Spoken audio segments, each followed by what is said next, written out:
హరి ఓం. అమ్మ నమస్కారం. నమస్తే. నా పేరు లక్ష్మీనారాయణ, మాది కోనసీమ జిల్లా.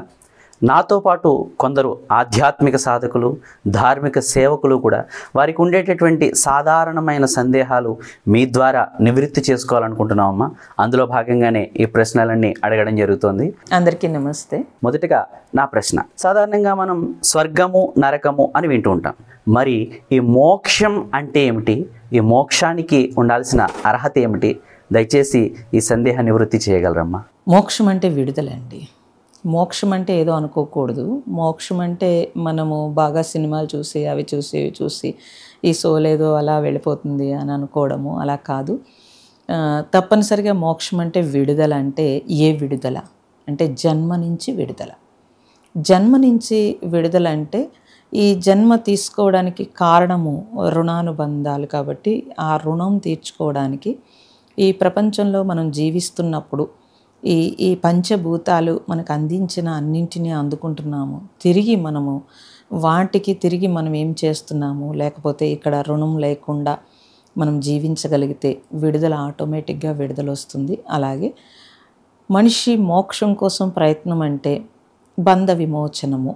అంటే బంధం నుంచి, రుణాల నుంచి, అన్నింటి నుంచి విడుదల పొందాలి అనే ప్రయత్నము చేయటము.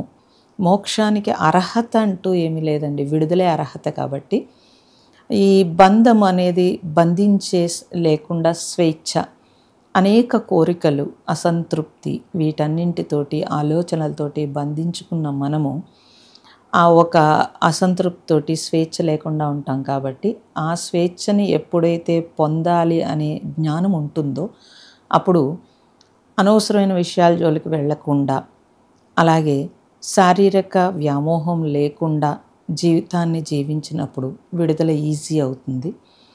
మోక్షం వైపు ప్రయాణం చేయడం అనంటే విడుదల వైపు ప్రయాణం చేయాలి అని తెలిస్తే, ఆ జ్ఞానం తెలిస్తే కనుక అదే అర్హత. అంతకంటే పెద్దగా అర్హత ఏముంది. మాతాజీ గారికి నమస్కారం. నమస్తే. గురువు లేని విద్య గుడ్డి విద్య అంటారు. ఆ గురువుని ఎలా ఎన్నుకోవాలో తెలియపరచండి అమ్మ. గురువుని ఎన్నుకోవడం అని అంటే, మీరు ఆధ్యాత్మికంగా ఉండేటప్పుడు ముందు ఫస్ట్ గురువు మీకు దేనికి కావాలి? ఒకటి సాధనకి కావాలా, లేకపోతే భౌతిక లాభాల కోసం మీకు గురువు కావాలా అనేది మీకు స్పష్టత కావాలి. ఎవరైతే గురువు సాధనకి కావాలనుకున్నప్పుడు తప్పనిసరిగా సిన్సియర్గా నేను సాధనలో ఉండాలి, భగవంతుడి వైపు జర్నీ చేయాలన్నప్పుడు మీకు ఆత్మోన్నతి వైపు ప్రయాణం చేయించే గురువు ఎవరైతే ఉంటారో వాళ్ళని మీరు చక్కగా ట్యూన్ చేసుకోగలగాలి. లేదా మనకి గురువు కావాలని సిన్సియర్గా మనం కోరుకున్నప్పుడు గురువే ఎదురుపడి మీకు మీ లక్ష్యం స్ట్రాంగ్ అయితే కనుక తప్పనిసరిగా గురువే ఎదురుపడి మీకు వస్తారనేది చరిత్రలో అందరికీ ఇది తెలుసున్న విషయం. అమ్మ నమస్తే. నా పేరు మహేశ్వరి. నేను అడగబోయే ప్రశ్న, మన ఋషీశ్వరులు మునీశ్వరులు ఎక్కువ కొండ ప్రాంతంలోనే ధ్యానం చేసుకుని సంచరిస్తూ ఉంటారు, ఎందుకు? దీనికి గల కారణాలు వివరించండి. పర్వత ప్రాంతాలు ఎప్పుడూ కూడా ఒక మంచి ఎనర్జీ అండి, అంటే ఒక పాజిటివ్ ఎనర్జీ. అవి కూడా పర్వతాల దగ్గరికి మనం వెళ్ళడం కాదు, పర్వతాలే మనల్ని రిసీవ్ చేసుకుంటాయి. మనలో ఉండే నెగిటివ్ పోయి పూర్తిగా సాధన వైపు ప్రయాణం చేసేటప్పుడు మనకి ఏ తరంగాలు మనలో ఉన్నాయో ఆయా తరంగాలు ఉన్న పర్వతాలు మనల్ని ఆహ్వానిస్తాయి, రిసీవ్ చేసుకుంటాయి. మనం తప్పనిసరిగా అటే వెళ్ళాలనిపిస్తుంది. అక్కడ ఉన్నప్పుడు ఆ వాతావరణం కానీ ఆ ప్రకృతి మనకి సహకరిస్తుంది. కాబట్టి మహాత్ములందరూ కూడా పర్వత శ్రేణిలో తపస్సు చేయటానికి, లేకపోతే వాళ్ళ సాధన చేసుకోవడానికి ఎక్కువగా ఇంట్రెస్ట్ చూపేది.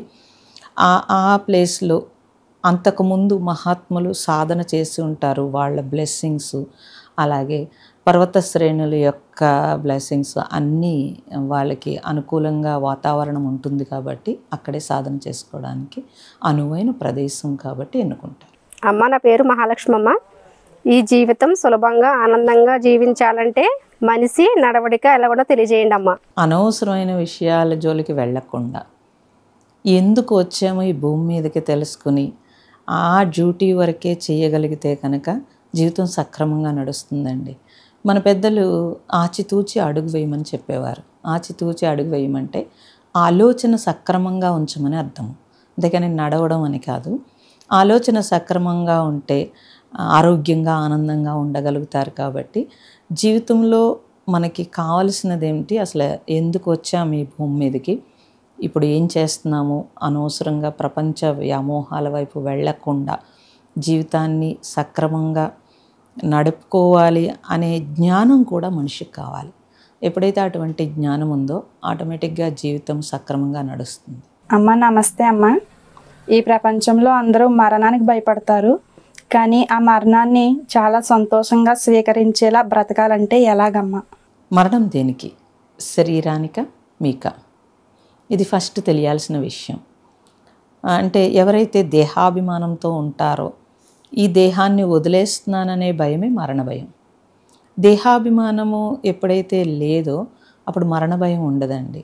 ఎందుకనంటే అనేక జన్మల నుంచి ట్రావెల్ చేస్తూ వస్తున్నాము, ఈ జన్మలో ఈ శరీరాన్ని తీసుకున్నాము అనే విషయం తెలిస్తే కనుక మరణం అంటే భయం ఉండదు, ఆహ్వానమే ఉంటుంది. అయితే జనులు ఆ విషయం తెలియదు కాబట్టి ఎక్కువగా శరీరానికి సంబంధించిన అవసరాలు, భోగము వీటిలో ఇరుక్కుని ఉంటారు. కాబట్టి తప్పనిసరిగా మరణం వస్తే ఇవన్నీ వదిలేసి వెళ్ళిపోవాలేమో అని బెంగ ఉంటుంది, దానివల్ల మరణ భయం ఉంటుంది. ఎప్పుడైతే విషయం తెలుస్తుందో నేను శరీరాన్ని కాదు ఆత్మని అనే విషయం తెలుస్తుందో, ఈ శరీరము ఆల్రెడీ ఎన్నో అనారోగ్యాల పాలై ఉంది, దీన్ని ఇంకా మొయ్యాలా అని కొత్త శరీరం తీసుకోవడానికి ఉత్సాహమో, లేకపోతే నిజంగా సాధన చేస్తే కనుక పరమాత్మని చేరుకోవడానికి ఉత్సాహం ఉంటుంది, మరణ భయం ఉండదండి. హరి ఓం. నమస్తే అమ్మ. నిజమైన ఆధ్యాత్మికత అంటే ఏంటో తెలియచేయండి అమ్మ. ఆధ్యాత్మికత అంటే ఆంతర వికాసం అండి. తర్వాత ఆధ్యాత్మికత వేరు, భౌతికం వేరు అనుకోకూడదు. నీ జీవితమే ఆంతర వికాసం వైపు ప్రయాణం చేయడమే ఆధ్యాత్మికత. నిజమైన ఆధ్యాత్మికత అని ప్రత్యేకత ఏమీ లేదండి, ఉన్నదంతా ఆధ్యాత్మికత. ఇక్కడ ఎప్పుడైతే మనము అది తెలుసుకోకుండా భౌతిక విషయాల పట్ల పరుగులు పెడతామో ఆటోమేటిక్గా లోపల నుంచి మనకు అసంతృప్తి వచ్చేస్తుంది. ఎంత సంపాదించినా ఏం చేసినా ఇది కాదు ఇంకోటి ఏదో ఉందని మనకు తెలుస్తుంది, అప్పుడైనా ప్రయాణం చేస్తాము. కాబట్టి అదేదో మనం ముందుగానే తెలుసుకుని మన జీవితాన్ని పూర్తిగా ఆధ్యాత్మికం వైపు ప్రయాణం చేసినప్పుడు భౌతిక జీవితము బాగుంటుంది, ఆంతర జీవితం బాగుంటుంది. తద్వారా మనిషి ఉన్నతికి వెళ్ళడానికి, ఆంతరంగా ప్రయాణం చేయడానికి ఉపయోగపడుతుంది. అమ్మ, జిజ్ఞాస అంటే ఏంటో తెలియచేయగలరా అమ్మ? ఆసక్తి అంటే తెలుసుకోవాలనుకోవడము తప్పించి, జిజ్ఞాస అన్నప్పుడు ఏదైతే మనము తెలుసుకుంటున్నామో దాన్ని ఆచరించడానికి ఇంకొంచెము ప్రయత్నము చేసేవాళ్ళని జిజ్ఞాసులు అంటారు. ఆసక్తి అంటే జస్ట్ తెలుసుకుని వదిలేస్తారు, అంతేకాని ప్రయత్నం అనేది ఉండదు. జిజ్ఞాసు అంటే కొద్దిగానైనా దానివైపు ప్రయాణం చేయటానికి ఆసక్తి నుంచి జిజ్ఞాసలోకి రావాలి మనుషులందరూ కూడా అండి. కానీ చాలా వరకు ఆసక్తిలోనే ఉండిపోతారు. ప్రయత్నములో కొంచెం ప్రయాణము చేస్తే ఆ ప్రయాణంలో ఇంకొంచెం ముందుకు వెళ్ళడానికి మన లోపల నుంచి ఆ జిజ్ఞాస పుడుతుంది. అలా ప్రయాణం చేయటాన్ని జిజ్ఞాస అంటారు. అమ్మా, పరబ్రహ్మ విద్య అంటే ఏమిటో వివరించండి అమ్మా. పరబ్రహ్మ విద్య అని ప్రత్యేకంగా ఏం లేదండి, ఉన్నదే బ్రహ్మము అంతా.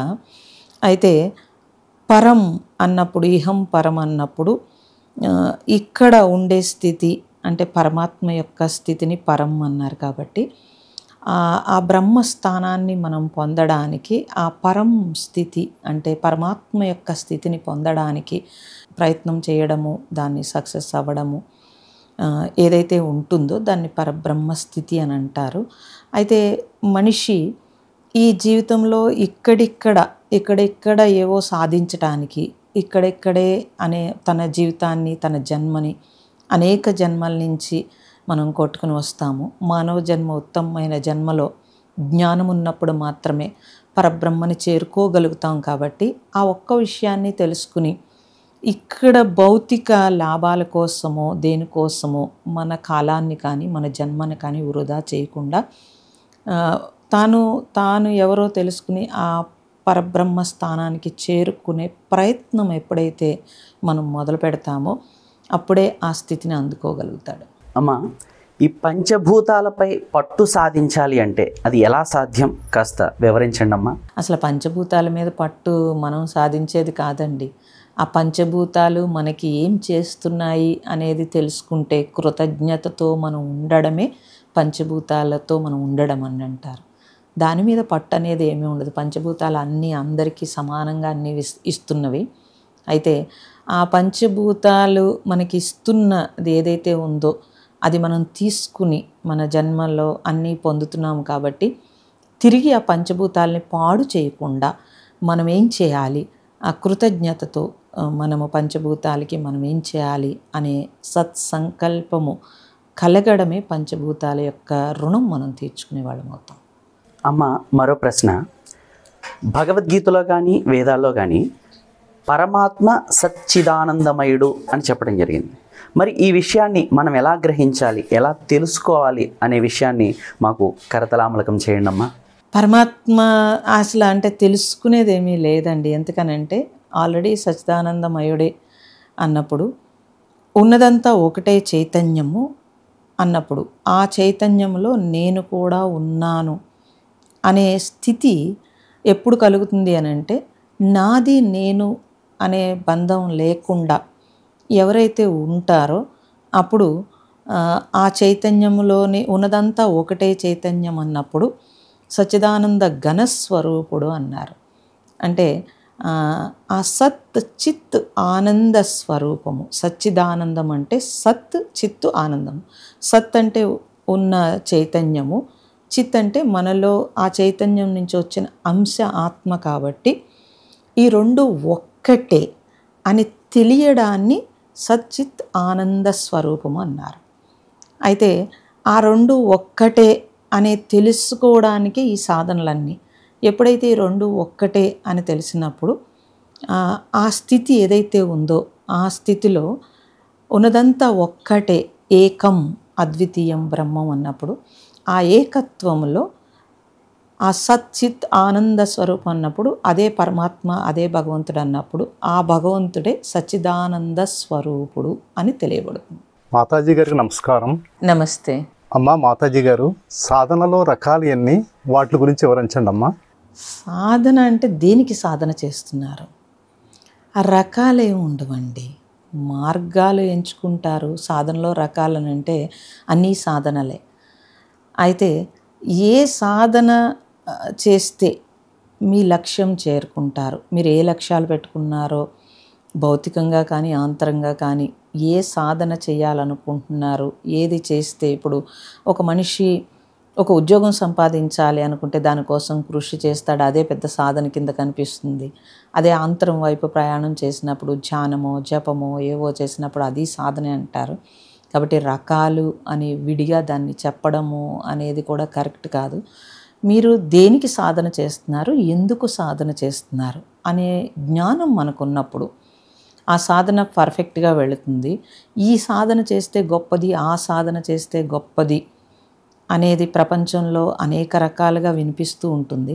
కానీ మనకి ఏ సాధన చేస్తే మనం ముందుకు వెళతాము, మనకి కరెక్ట్గా వెళ్ళగలుగుతాము అనే జ్ఞానము ఎవరికి వారికే సాధన చేసే వాళ్ళకి ముందు కావలసిన జ్ఞానం అది. అలా జ్ఞానం ఉంటే కనుక తప్పనిసరిగా వాళ్ళ సాధనలో వాళ్ళు కరెక్ట్గా వెళ్ళగలుగుతారు. అమ్మా, ఆత్మజ్ఞానం అంటే ఏమిటి, బ్రహ్మజ్ఞానం అంటే ఏమిటి, ఈ రెండింటికి వ్యత్యాసం ఏంటి తెలియజేయండి అమ్మా. అది ఇందాక చెప్పినట్టుగా ఉన్నది పరబ్రహ్మ స్వరూపము లేకపోతే చైతన్యం అన్నప్పుడు ఉన్నదంతా అదే బ్రహ్మము. చాలామంది ఇది బ్రహ్మజ్ఞానము, ఇది ఆత్మజ్ఞానం అని విడగొడతారు. రెండు విడగొట్టడం కాదండి. ఉన్నదంతా ఒకటే బ్రహ్మము, ఒకటే చైతన్యం అయినప్పుడు దానిలోని ఒక అంశ ఆ రూపం దాల్చినప్పుడు ఆత్మ అన్నారు. అయితే ఈ ఆత్మ, ఆ పరమాత్మ ఆ రెండు ఏకము అవ్వాలి అనే జ్ఞానం ఉన్నప్పుడు విడివిడిగా ఇలాగా ఇది బ్రహ్మజ్ఞానము, ఇది ఆత్మజ్ఞానం అనేమీ లేదండి. అయితే ఆత్మజ్ఞానం వైపు ప్రయాణం చేసిన, బ్రహ్మజ్ఞానం వైపు ప్రయాణం చేసిన అన్ని పేర్లే తప్పించి అన్నీ ఒకచోటికే చేరుకుంటారు. నమస్తే అమ్మా. మానవుడు కర్మజీవి కదమ్మా. భూమి మీదకి కర్మ చేయడానికి వస్తాడు. అయితే దుష్కర్మలు చేయకుండా మంచి కర్మల వైపు వెళ్ళాలంటే ఏం చేయాలమ్మా? జ్ఞానమే అన్నిటికీ ప్రధానమండి. అయితే అజ్ఞానం వల్ల కదా వాళ్ళు అలా చేస్తున్నారు. అదే జ్ఞానం అయితే అలా చెయ్యరు కదా. అయితే మనకి చూడండి, వాల్మీకిని చూస్తే కనుక ఆయన చేసిన పనులు అన్నీ ఒక్క క్షణంలో ఆయనకి ఆ జ్ఞానం కలిగినప్పుడు, అజ్ఞానంతో చేసిన పనులు జ్ఞానం కలిగినప్పుడు ఇమీడియట్లీ మారాడు. అలా ఈ ప్రపంచంలో ఎంతోమంది ఉంటారు, ఎంతోమంది చరిత్రలో ఎంతోమంది ఉన్నారు. అంటే వాళ్ళకి ఆ సందర్భంలో అజ్ఞానము తొలగి జ్ఞానాన్ని ఇచ్చే ఒక తోడు, లేకపోతే ఆ జ్ఞానాన్ని ఇచ్చే ఒక గురువు కానీ ఎవరు తగిలినా ఇమీడియట్లీ వాళ్ళు చేసిన పని ఇది కరెక్ట్ కాదు అంటే అహంకారంతో ఇదే కరెక్టు, అజ్ఞానంతో అహంకారం వస్తుంది, ఇదే కరెక్టు అనుకుని తెలియక వెళ్ళిపోవడమో, లేకపోతే లోపల అగ్రెసివ్, లేకపోతే లోపల తనకు ఉండే అభిప్రాయాలు, భావాలు, భావావేశాలు ఇవన్నీ మనిషిని నడుపుతాయి. ఇవన్నీ నడుపుతున్నప్పుడు తనకి తెలియకుండానే వెళ్తాడు చాలా వరకు. చాలామంది ఇప్పుడు మేము కూడా ఓంకారంతో ప్రయోగం చేసినప్పుడు ఎంతోమంది తాగుబోతులు, దొంగలు ఉండేవారండి. వాళ్ళని ప్రత్యేకంగా తీసుకుని, అంటే ఓంకారం మీద నా ప్రయోగం అది, ప్రత్యేకంగా తీసుకుని వాళ్ళతో ధ్యానం చేయించి, ఓంకారం చేయించి, వాళ్ళతో చాలా సంవత్సరాలు కృషి చేస్తే ఈరోజు చాలా మంచిగా జీవిస్తున్నారు. అంటే ఆ చేంజ్ ఒక మంత్రంతోటో, లేకపోతే మనం చెప్పే మాటలతోటో, ఆ జ్ఞానంతో ఆ చేంజ్ని నేను చూడగలిగాను. అందుకని ఎవరైతే అందరూ ఈ సొసైటీలో ఎవరు కావాలని దుర్మార్గులు కారు, అసలు తెలియక అజ్ఞానంతోటో, పరిస్థితిలో, లేకపోతే వాళ్ళ అభిప్రాయాల్లో ఇరుక్కుని ఉండి అదే కరెక్ట్ అనుకుని ఒక రూడ్గా వెళతారు. వాళ్ళకి సరైన వాళ్ళు ఎవరైనా దొరికినా, లేకపోతే వాళ్ళకే చిరాకు అనిపించి వాళ్ళ అన్వేషణలో వాళ్ళు జర్నీ చేసిన ఆటోమేటిక్గా మారిపోతారు. ఎందుకంటే అందరూ ఆత్మస్వరూపులు కదండి.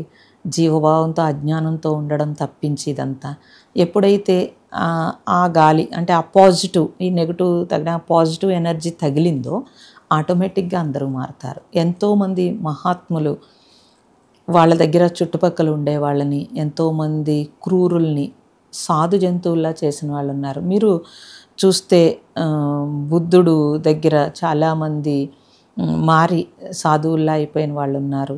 అలాగే క్రూరమైన జంతువులు కూడా సాధు జంతువుల కింద మారుతాయి. కొన్ని క్షేత్రాల్లో కానీ, కొన్ని ప్లేసెస్లో కానీ ఆ పాజిటివ్ ఎనర్జీ వచ్చేటప్పటికి ఆటోమేటిక్గా వాటి క్రూరత్వము జంతువులకే తగ్గిపోతున్నప్పుడు మనిషికి చాలా ఈజీగా తగ్గుతుందండి. ఆ గాలి సోకాలి, లేకపోతే ఆ జ్ఞానము తెలుసున్న వాళ్ళు ఎవరైనా వాళ్ళని టేకప్ చేస్తే ఆటోమేటిక్గా మారుతారు. హరి ఓం, నమస్తే అమ్మ. గృహిణి యొక్క దినచర్య ఎలా ఉంటుందో అందరికీ తెలిసిందే. మరి మాతాజీగా ఉన్న మీలాంటి వారి దినచర్య ఎలా ఉంటుందో తెలియజేయండి అమ్మా. సన్యాసికి దినచర్య అంటూ ప్రత్యేకంగా ఏమీ ఉండదండి. జ్ఞానము పంచడము తన ధర్మము, సన్యాస ధర్మము ఏంటి అంటే వాళ్ళు ఏమి అనుకుంటున్నారు సన్యాస ధర్మములో అవే ఉంటాయి తప్పించి పర్టికులర్గా ఇలా చేయాలి, ఇలా ఉండాలి అనేది సన్యాసికి ఏమీ లేదు. సన్యాసి అంటే త్యాగము కదా.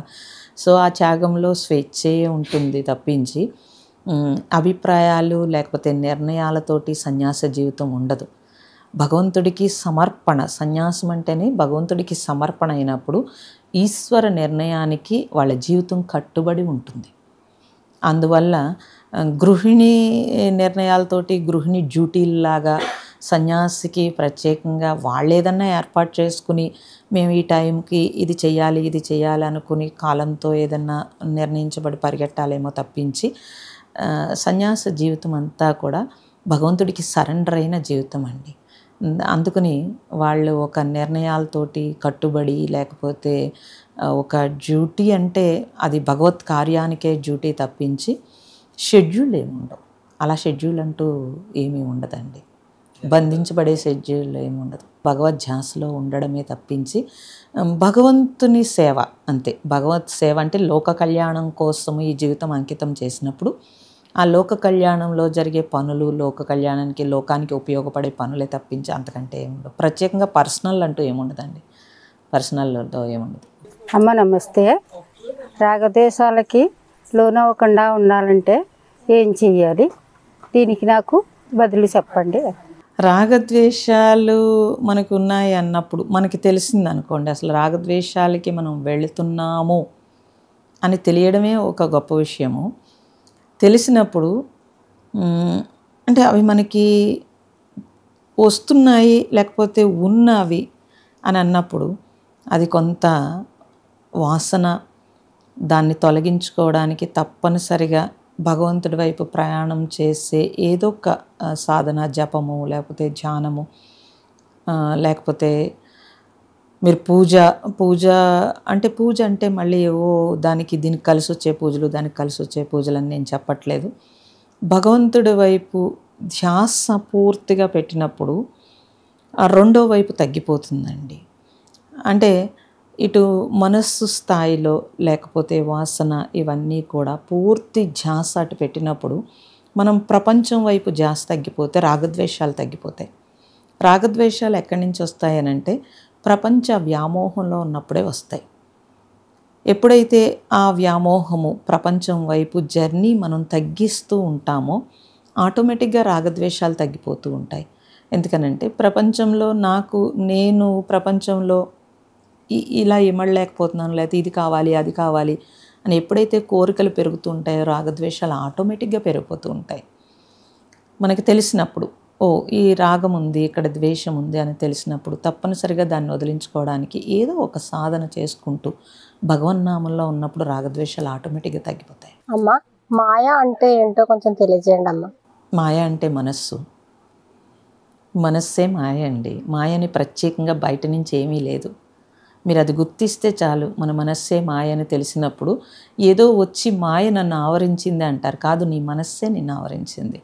ఆ మనస్సులో వ్యామోహాలు, ఆ మనస్సులో ఉండే రకరకాలైనవన్నింటినీ మనము సరిగ్గా గుర్తించలేకపోవడము, ఆ మనస్సు వెంట పరుగులు పెట్టడము, మనస్సుతో మమేకం అవడమే మాయ. కాబట్టి చాలా వరకు మాయ వల్ల నేను తెలుసుకోలేకపోయాను, మాయ వల్ల ఇలా అని అంటారు. కానీ మాయని ఒక ప్రత్యేకమైన పోర్ట్రేట్ చేయడము కరెక్ట్ కాదు. నీ మనస్సే మాయని తెలుసుకున్నప్పుడు ఫోకస్ మనం మనస్సు మీద పెట్టినప్పుడు మనకు అర్థమైపోతుంది. అప్పుడు వెంటనే మనము ఎలర్ట్గా ఉంటాము. అందుకే భగవాన్ రమణ మహర్షి చెప్పాడు, ఎరుకతో జీవించమన్నాడు. ఏ ఎరుక అంటే నీ మనస్సు వైపు, అంటే మనస్సు ఎటులాగితే మనిషి అటు వెళ్ళిపోతూ ఉంటాడు. వెళ్ళకుండా ఆ ఎరుక అనేది ఎప్పుడు మనం ఉండడము, అంటే ఎలర్ట్గా ఉండడము, ఎరుకతో ఉండడము ఉన్నప్పుడు ఎటువంటి మాయ మనల్ని ఆవరించదు. అమ్మ నమస్తే, జై శ్రీరామ్. ప్రణవనాథ సాధన శూద్రులు చేయకూడదని ఈ మధ్య చాలామంది అంటున్నారు. అది ఎంతవరకు నిజం, ఏంటి తెలియజేయగలరు? ఇది తప్పండి. ఎందుకంటే నేను కూడా ప్రణవన ఓంకారము చేసినప్పుడు ఎంతోమంది మహాత్ముల దగ్గరికి వెళ్ళాను. ఆడవాళ్ళు చేయకూడదని చెప్పారు. ఇప్పుడున్న సొసైటీలో మీరు సోకాల్డ్ సోషల్ మీడియాలో పెద్ద పెద్ద గురువులు వాళ్ళ దగ్గరికి కూడా నేను వెళ్ళాను. వెళ్తే ఎట్టి పరిస్థితుల్లో ఆడవాళ్ళు ఓంకారం చేయకూడదు, దానివల్ల చాలా అనర్థాలు ఉన్నాయన్నారు. ఎందుకు చేయకూడదు అని అడిగాను. స్త్రీకి అర్హత లేదని చెప్పారు. అది నాకు ఇంకా బాధ అనిపించింది. ప్రపంచంలో ఎప్పటి నుంచో చరిత్రలో చూసుకుంటే ఎంతోమంది స్త్రీలు సాధనలో చాలా ముందుకు వెళ్ళి ఉన్నారు. అప్పుడు అది వాళ్ళు అలా చెప్పడం కూడా మంచిదే అయింది అనుకుంటాను నేను. ఎందుకనంటే అప్పుడే పట్టుదల వచ్చింది. ఎందుకు చేయకూడదో చూద్దాము, అసలు ఏ నష్టానికైనా నేను రెడీ అవుదాం అనుకున్నాను.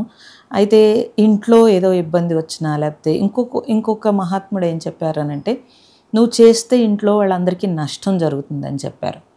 చెప్తే ఇంట్లో ఏదో పరిస్థితి బాగోనప్పుడు, ఎవరికో అనారోగ్యం వచ్చినప్పుడు, కుటుంబంలో అనారోగ్యం వచ్చినప్పుడు, లేకపోతే వ్యాపారంలో దెబ్బతిన్నప్పుడు అయ్యో నా వల్లే ఇలా వచ్చేసిందేమో అనే ఒక భయం కూడా వచ్చింది. కానీ ఈ ఓంకారము ఎందుకో నాకు అది నన్ను చాలా ముందుకు తీసుకువెళ్తోంది. నాకు అది నచ్చి ఇంకా గట్టిగా పట్టుకోవడంతో నాకు అర్థమైంది ఎందుకు చెయ్యకూడదు అని. అలా రాంగ్ ఇన్ఫర్మేషను అది కరెక్ట్ కాదండి. ఈ ప్రపంచంలో భగవంతుని బిడ్డలుగా అందరూ సమానము. అంతేకాని ఒకప్పుడు గుణాన్ని బట్టి కులం పెట్టారు, కానీ వీళ్ళు శూద్రులు, వీళ్ళు మామూలు వాళ్ళు అనడం కూడా తప్పు. అసలు అది భగవంతుడు అందరికీ ఈక్వల్గా అన్నీ చూస్తున్నప్పుడు మనం ప్రత్యేకంగా దీన్ని అహంకారంతో మనం మాట్లాడటం తప్పించి ఏ సాధనైనా అందరూ చేయవచ్చు, అందరికీ అది అర్హత ఉంది. అయితే కొన్ని వాటిల్లో ఏంటంటే కొంత ఉపాసనలో లేకపోతే కొన్ని వాటిలో నియమాలు ఉంటవి. ఆ నియమాలు పాటించటం అనేది ఉంటుంది తప్పించి దీంట్లో కుల ప్రసక్తి ఉండదు. ఆత్మగా స్త్రీ పురుష భేదం లేదు, ఆత్మగా కులం లేదు, ఏమీ లేదు. ఇవన్నీ మనం పెట్టుకున్నవే. నేనే పెద్ద ఉదాహరణ. ఇప్పుడు నా దగ్గర ఎంతోమంది ఓంకారంతో స్త్రీలు ఎంతోమంది సక్సెస్ అవుతున్నారు. మేము ఎప్పుడూ ఎవరిని కులం అడగలేదు, ఏమీ అడగలేదు. మరి వాళ్ళందరూ ఓంకారంతో చాలా బాగా ముందుకు వెళ్తున్నారు, సాధనలో ముందుకు వెళ్తున్నారు. అలాగే డిప్రెషన్ తగ్గి చక్కగా వాళ్ళ జీవితాలు బాగుంటున్నవి. ఇవన్నీ చూసినప్పుడు నాకు చాలా ఆనందంగా అనిపిస్తుంది. ఎందుకనంటే వాళ్ళు చెప్పిన మాట నమ్మి నేను ఓంకారం వదిలేస్తే ఈరోజు ఈ ఆనందాన్ని మేము పొందలేం కదా అనిపిస్తుంది. కాబట్టి ఎవరు చెప్పినా అది తప్పే. మనిషి కులము విడగొట్టడము ఇవన్నీ కరెక్ట్ కూడా కాదు. కాబట్టి అందరూ అన్ని సాధనలు చేయవచ్చు. అర్హత అనేది ప్రత్యేకంగా మన గుణము, మన గుణాలు, మన వాసనలు ఇవి కరెక్ట్గా ఉంచుకొని ఆటోమేటిక్గా జీవితం అంటే ఏమిటో కరెక్ట్గా తెలుసుకుని భగవంతుడి వైపు ప్రయాణం చేసేటప్పుడు అందరూ భగవంతుని బిడ్డలే కాబట్టి అందరూ అన్ని సాధనలు చేయవచ్చు. అందుకేనా అమ్మ మీరు ప్రణవాశ్రమం స్థాపించింది? ప్రణవాశ్రమం నేనేం నేను పెట్టలేదండి. కాకపోతే ఏంటంటే ఆ ఓంకారమే నా జీవితం అయిపోయింది కాబట్టి ఆ ఓంకారంతో నాకు ఇంత ఆనందం కలిగింది కాబట్టి ఎంతోమంది ఆ ఆనందం పొందుతున్నారు. అది అనుకోకుండా అది అలాగా జరిగింది. అయితే ఎంతోమంది అక్కడికి వచ్చి ఆ ఓంకారంతో సాధన చేసుకోవడానికి అనుకూలమైన వాతావరణం. మీరు అన్నట్టు స్త్రీగా కొంత నేను ఇబ్బంది పడ్డ మాట వాస్తవము. అంటే ఆత్మగా స్త్రీ పురుష భేదం లేదు. శరీరంగా బయట ఈజీగా తిరగలేము. లేకపోతే ఇప్పుడు మహాత్ములు పర్వత శ్రేణుల దగ్గరికి వెళ్ళి తపస్సు చేసుకుంటున్నారు. ఒక స్త్రీగా అంత దూరం వెళ్ళారు. గృహస్థులు అంత దూరాలు వెళ్ళి గృహాన్ని వదిలి లేకపోతే బాధ్యతలు వదిలి సాధన చేయలేరు. కానీ ఎంతోమంది గృహస్థులు సాధన చేయాలని ఇంట్రెస్ట్ ఉంటుంది, సాధన చేయాలని పట్టుదల ఉంటుంది. కానీ కుదరదు, ఎక్కడికి వెళ్ళాలో తెలియదు, సెక్యూరిటీ ప్రాబ్లం ఉంటుంది స్త్రీకి, గృహాన్ని వదిలి వెళ్ళలేరు. ఇన్ని ఇబ్బందులు ఉన్నాయి. అవన్నీ మేము కూడా ఫేస్ చేసాం కాబట్టి ఎంతోమంది స్త్రీలు అక్కడే ఉండి అనువుగా సాధన చేసుకోవడానికి అనువుగా ఉంటుందని అది ఈశ్వర నిర్ణయము. భగవంతుడు మనకు అవకాశం ఇవ్వకపోతే ఏమీ చేయలేము. స్త్రీయా పురుషుడాని కాదు, ఎవరైనా సరే గృహస్థుగా ఉంటూ సాధన చేయాలనంటే ఒక అనువైన వాతావరణము ఉంటే బాగుంటుంది. ఒకప్పుడు ఇల్లే అనువైన వాతావరణం కింద ఉన్నాము. అయితే అది జనం పెరిగే కొలది భగవంతుడిచ్చిన అవకాశం, అది ఆశ్రమం నిర్మాణం అయ్యింది. ప్రత్యేకంగా అనుకుని చేయలేదండి, అది ఆటోమేటిక్గా అలా నిర్మాణం అయింది. చివరిగా ఒక ప్రశ్న, మన ప్రణవాశ్రమం ద్వారా జరిగే కార్యక్రమాలన్నింటినీ కూడా మన వాళ్ళందరికీ వివరిస్తారని ఆశిస్తున్నాం. ప్రణవాశ్రమంలో సాధనే ఎక్కువగా ఉంటుందండి, కాబట్టి ఆ సాధనకే ఎక్కువ ఇంపార్టెన్స్ ఉంటుంది. అలాగే తప్పనిసరిగా నిష్కామ కర్మ కూడా ఉంటుంది. అక్కడ ఏమి ఉట్టినే అంటే వచ్చి ఒట్టి సాధనే కాకుండా ధ్యానము, సత్సంగము, కర్మయోగము తప్పనిసరిగా మూడింటికి ఇంపార్టెన్స్ ఉంటుంది. క్లాసులు ఆన్లైన్ క్లాసులు జరుగుతూ ఉంటవి. ఆఫ్లైన్లో అంటే తెల్లవారుజాము 4:30కి ఒక మెడిటేషన్ ఉంటుంది. ఆన్లైన్ క్లాస్ మధ్యాహ్నం ఉంటుంది. ఎవ్రీ సండే డైరెక్ట్గా ఒక క్లాస్ ఉంటుంది, అది ఎవరైనా రావచ్చు. ఎప్పుడు క్లాసు జరిగిన మూడింటికి ఇంపార్టెన్స్ ఉంటుంది, ధ్యానానికి, జ్ఞానానికి, అలాగే కర్మయోగానికి. ఇవి ఉంటాయి. ఇంకా ఏవో మామూలుగా బయట పేదలకు ఏవో ఇచ్చేవి అవన్నీ జరుగుతూనే ఉంటాయి. పండితుల నుండి పామరుల వరకు కూడా అందరికీ అర్థమయ్యే రీతిలో చక్కనైన లోతైన వివరణ ఇచ్చినందుకు, మమ్మల్ని అందరినీ కూడా సంశయ రహితుల్ని చేసినందుకు పూజ్యశ్రీ సుమిత్రానంద మాతాజీ వారికి అనేక నమస్సులు. అందరి తరపున కూడా ప్రత్యేక ధన్యవాదాలు తెలియజేసుకుంటున్నామమ్మా. నమస్తే. ప్రేక్షకులందరూ కూడా చక్కగా వారి జీవితాన్ని భగవద్ధ్యాసలో, భగవత్ సాధనలో గడపాలని ఆ భగవంతుణ్ణి ప్రార్థిస్తూ లోకా సమస్త సుఖినో భవంతు. ప్రేక్షకులందరికీ కూడా నమస్కారం. మరి పూజ్య మాతాజీ వారి ద్వారా మనం అనేక సందేహాలను నివృత్తి చేసుకున్నాం. ఇలాగే మనకు వచ్చేటటువంటి సందేహాలను కూడా కింద కామెంట్ బాక్స్లో కామెంట్ చేయండి, వాటిని కూడా నివృత్తి చేసుకునే ప్రయత్నం చేద్దాం. అలాగే ఇలాంటి మరిన్ని ఉపయుక్తమైనటువంటి వీడియోల కోసం మన ఛానల్ని శశి డిజిటల్ మీడియాను సబ్స్క్రైబ్ చేసుకుందాం. ఇందులో వచ్చే వీడియోలను పూర్తిగా చూసి అందరికీ షేర్ చేద్దాం, లైక్ చేద్దాం. నమస్తే. జై శ్రీరామ్. జై జై శ్రీరామ్.